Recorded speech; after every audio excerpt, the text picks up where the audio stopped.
Hello and welcome to EPG Pathshala. This is Professor G. Srinivas Reddy, former Professor of Public Administration, Kakatiya University, Warangal, Telangana State. Today we have a presentation on Abraham Maslow, who is one of the major thinkers of management and administration. Abraham Maslow has contributed to a distinct theory and perhaps the most fascinating theory of motivation, and this theory is known as theory of need hierarchy. In the course of this presentation, we will see first his life sketch and important works. Second, his conception of humanistic approach to management and administration. Number three, his theory of motivation. And finally, a critical evaluation of overall contribution of Abraham Maslow. Abraham Maslow was born in the year 1908 and died in the year 1917. Is the most popular and most interesting and fascinating theories of motivation.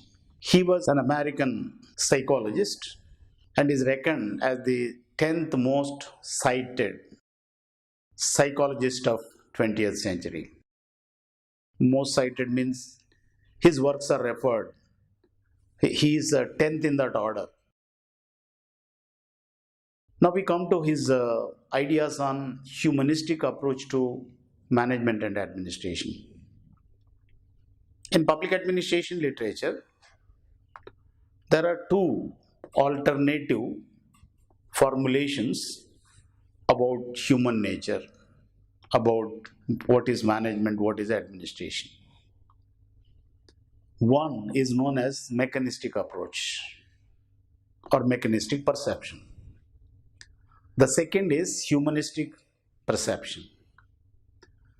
The mechanistic perception of organization and administration views them in the light of a machine. A machine works if you follow certain principles of maintenance. Machine has no life of its own, no volition of its own.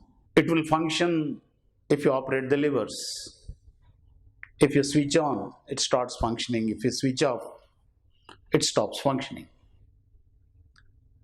People like Maslow believe that organization or administration is a human activity. It's a human entity. Human beings are there, and therefore to understand management you have to have a humanistic perspective. The humanistic perspective takes a more comprehensive view of the human nature. If you look at Abraham Maslow's theory of need hierarchy, which we shall have more details after some time, he tries to understand human being from the point of view of all his requirements, all the stages of his requirement, and all kinds of people are consumed or comprehended in his theory of motivation. He has acknowledged the physiological needs of people, the social needs of people, security needs of people, ego needs of people, and self-actualization needs of people. So he has tried to see people as people, and this is perhaps the important idea behind the humanistic approach to organization and management. The next and the most important contribution of Abraham Maslow is his theory of motivation. There are so many theories of motivation. Some of the theories of motivation are known as need theories.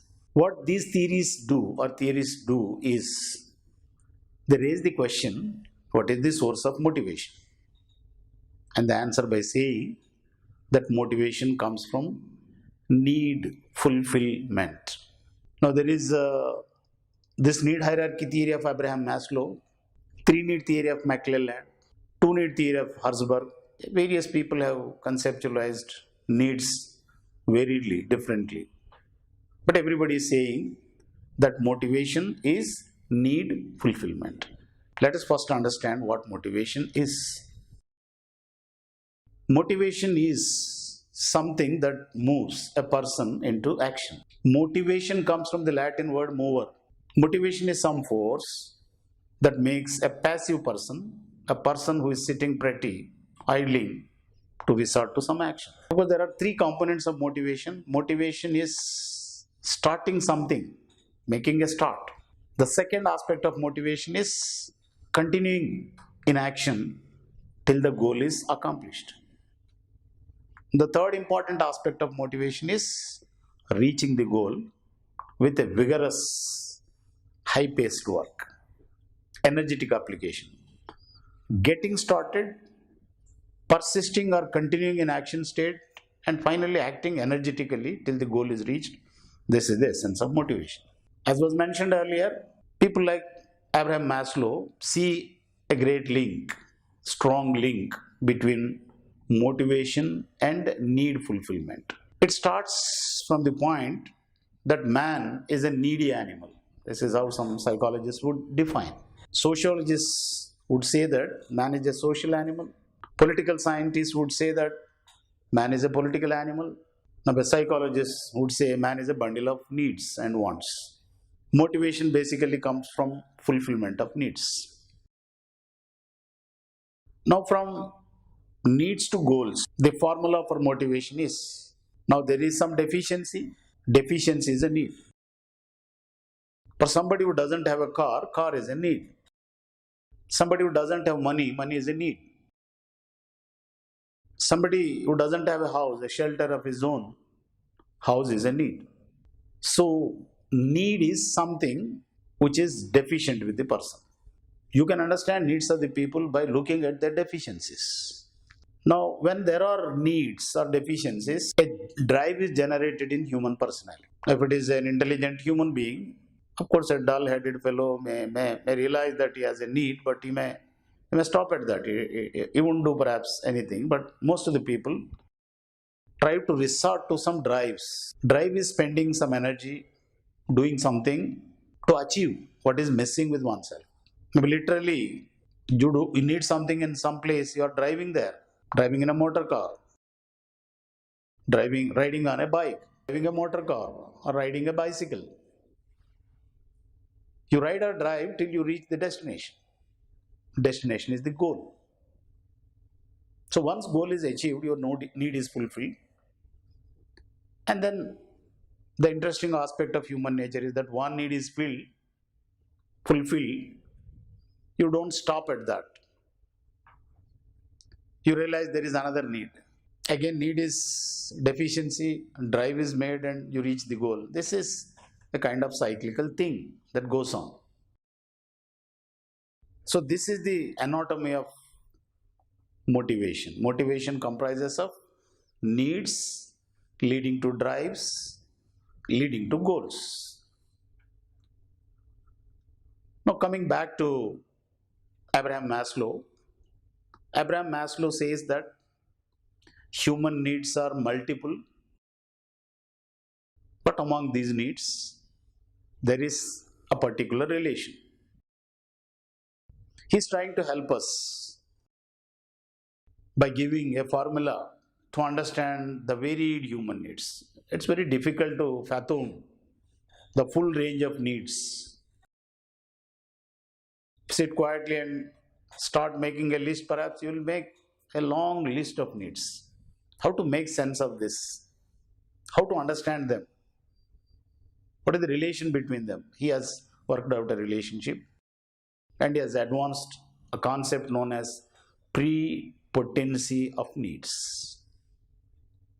What this concept says is that, well, there are so many needs for every human being, but there is something like a prepotency. Something is dominating other needs. One need is suppressing other needs. Something like a dominant goon or gunda, trying to suppress everybody and get something for himself, breaking the queue, ignoring the niceties. Maybe that human needs have such tendency, something which is more deficient in the human being that becomes the leading need, the first need. Once that is fulfilled, Abraham Maslow says that a need that is not fulfilled leads to motivation. A need that is fulfilled goes to sleep. Then other need comes forward. So in this he has shown a kind of step-by-step relationship between various needs. And he presents them in the form of a ladder as well as in the form of an invert in a pyramid. He says basically all human needs can be divided into 5 categories. Starting from the base, assume need hierarchy is a 5-storied building. The basement is the foundation on which everything is standing. So the mere basal needs, the more basic needs, as foundation for a building is all too important, without which the superstructure cannot withstand the vagaries of the nature. A quick, fast wind will blow the whole house off. The base gives the anchor. The lowest or the basal needs are called by Abraham Maslow as physiological needs. Physiological needs are bodily needs. Human body or human being, for his or her survival, requires certain things. Food, shelter, clothing, maybe water, even sex is also included as an important human need. Now these things are something very, very basic. Every human being has these needs, irrespective of whether he is a great man or a small man, rich man or a poor man.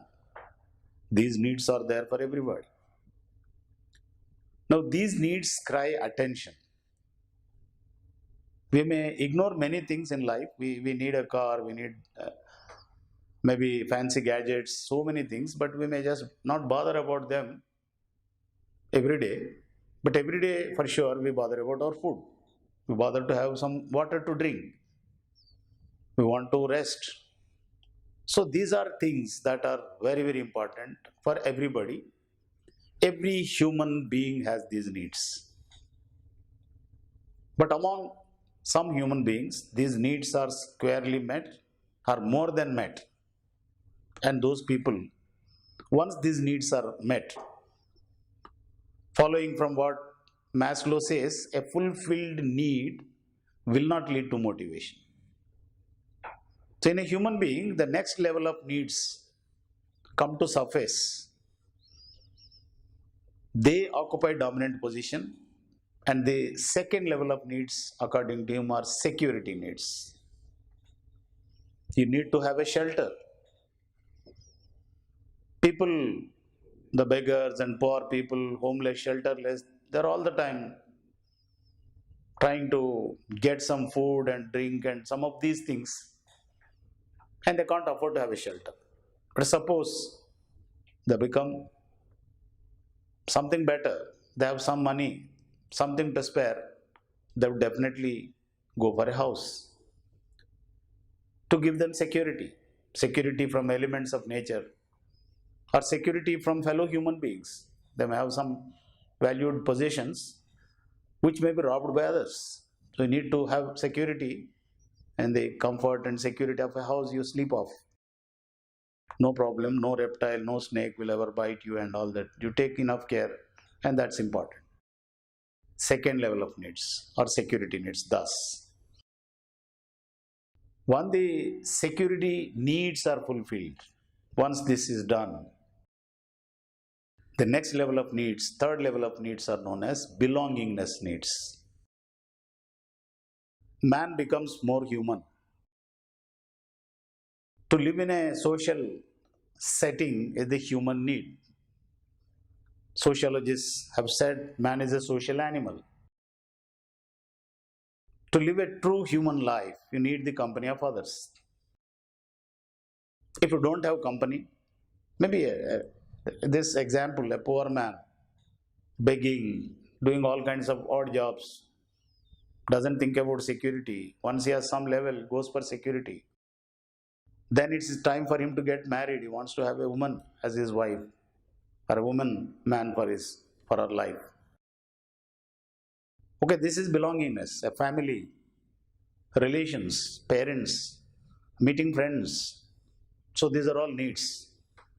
These are all social needs.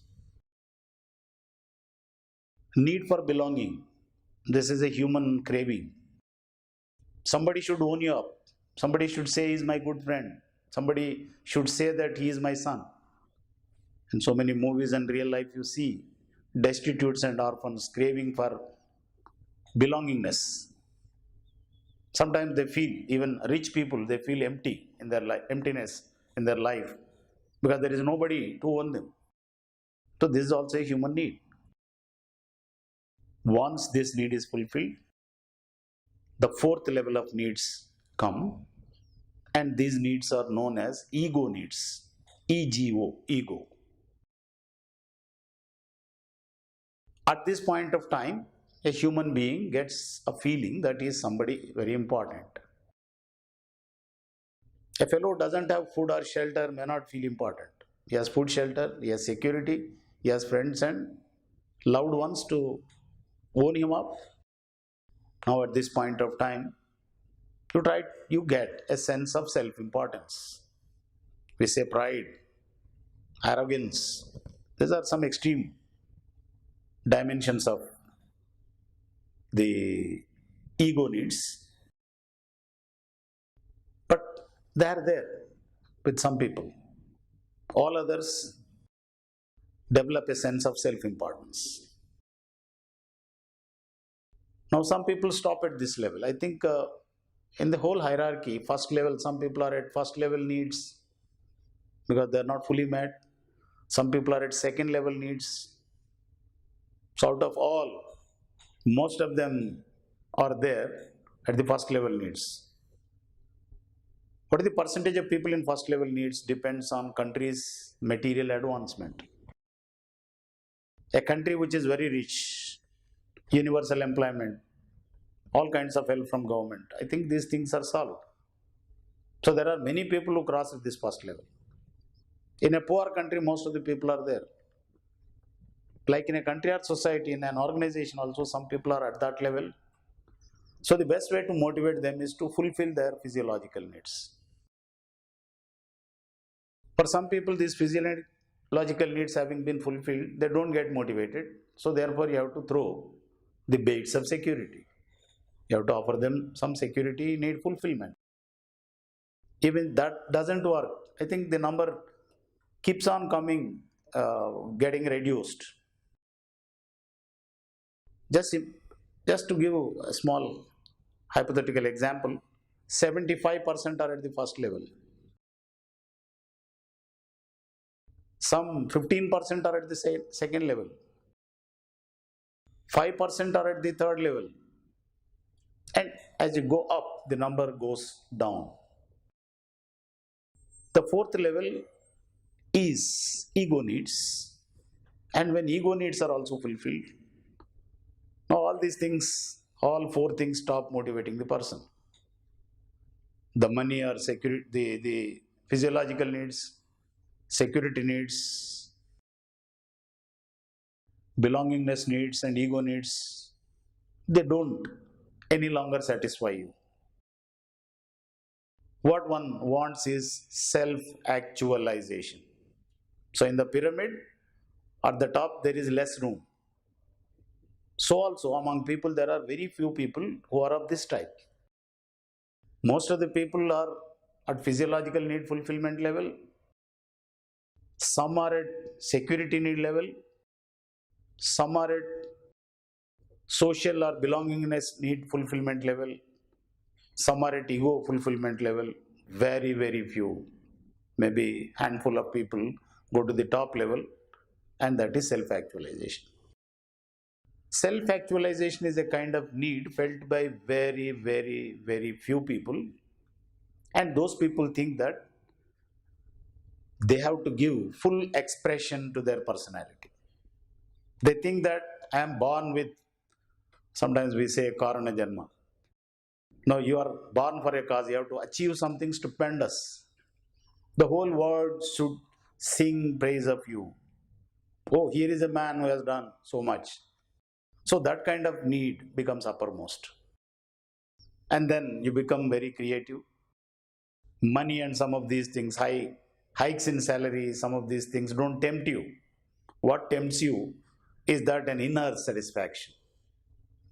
You are the judge of your own achievement now.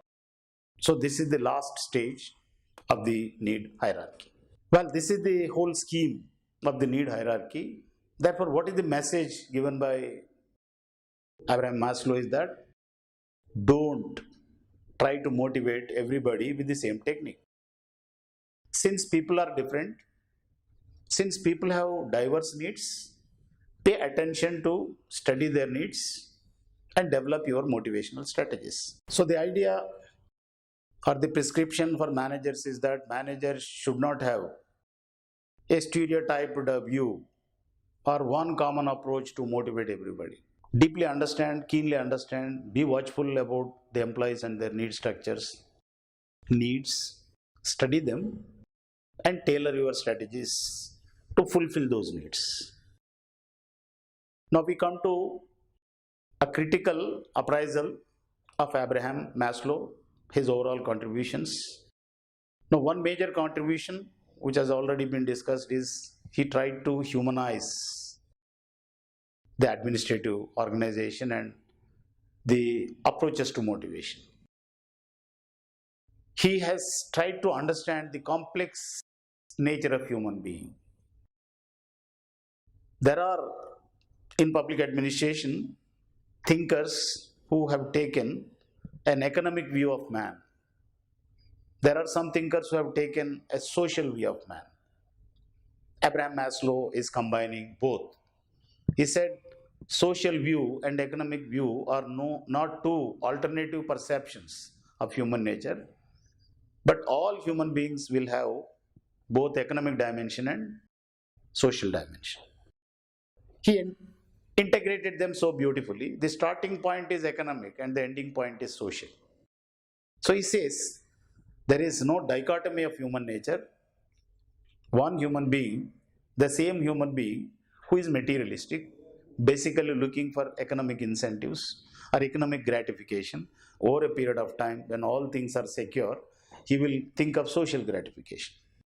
And even later, even that is done, he looks for self-gratification. So this is one fascinating aspect of Abraham Maslow's theory. But coming to some criticism, there is no practical evidence to prove that he is right. Abraham Maslow has not made a study, a deep study or a serious study of human nature and then found this to be a logical order in which the human motivation is progressing, the needs are surfacing. This may be more in terms of ideas. As a matter of fact, it posits or it tries to develop a unidirectional flow of human motivation, process of human motivation. There is too much of rationalization, too much of reasoning, thinking that fellow who has economic needs goes for social needs, goes for something else in that logical fashion. But this is not empirically true. A person who was very selfish, I think the basic needs, physiological needs are selfish needs. The third level needs, social needs, are unselfish needs. So you are showing a progress of a man progressing from a selfish state to unselfish or social state.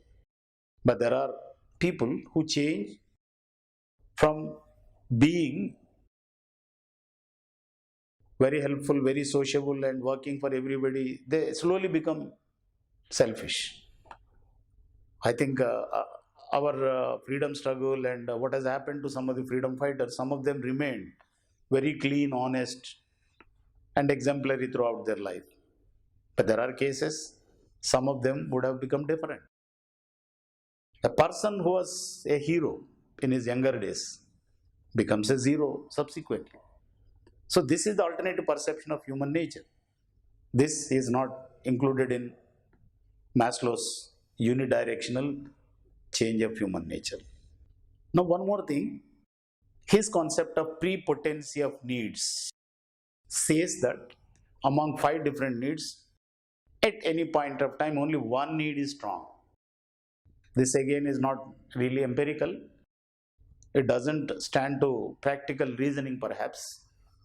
There may be people, ever so many people, who have 2 kinds of needs at that same time. You want food as well as security at the same time. So this kind of situation is not taken care of. Finally, Abraham Maslow talked about self-actualization. A self-actualized person doesn't need any motivation from extraneous sources. A boss need not motivate him. A boss need not bother motivating him. Self-actualized person is a self-motivated person. The whole problem, I think, Abraham Maslow is helping us to realize that such people are few and far between. The tragedy of organization, the tragedy of administration is to have more self-actualized people. They're not looking for money, they're not looking for comfort, they're not looking for company. They keep on working to satisfy some inner need they have. They're working for themselves. Of course, they're working for the organization. But it doesn't look they're working for organization. They're working for themselves. They'll be doing things for organization. So this is very important. I think the whole problem is how to, there are very few people who are self-actualized. How to replicate that? How to have more and more self-actualized people in the organization is a very, very complex and very challenging thing. Of course, Abraham Maslow has not given many cues for this. How to bring this? How to make a person who is not self-actualized become a self-actualized person? Of course, this is one of the limiting things about Maslow's contribution.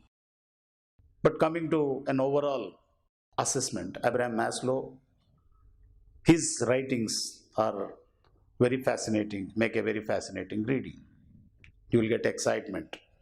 You feel that you have learned something. But whether what all he says neatly corresponds to practical realities is a moot point or a debatable question. Well, friends, we have now come to the end of it, and let me just recapitulate what I have said. Abraham Maslow has given one of the significant, very popular, very widely known theories of motivation, and his theory of motivation is theory of need hierarchy, which is based on the concept of prepotency of needs and 5 levels of needs, and he has portrayed a complex mix of needs, and he has patterned them, shown them a hierarchy, and he has ended our confusion. You can, of course, whether what all he presented is actually corresponding 100% to reality perhaps is debatable, but he has shown us a very interesting way in which we can understand human motivation, sources of motivation, and the link between motivation and efficiency or productivity in organizations. Thank you.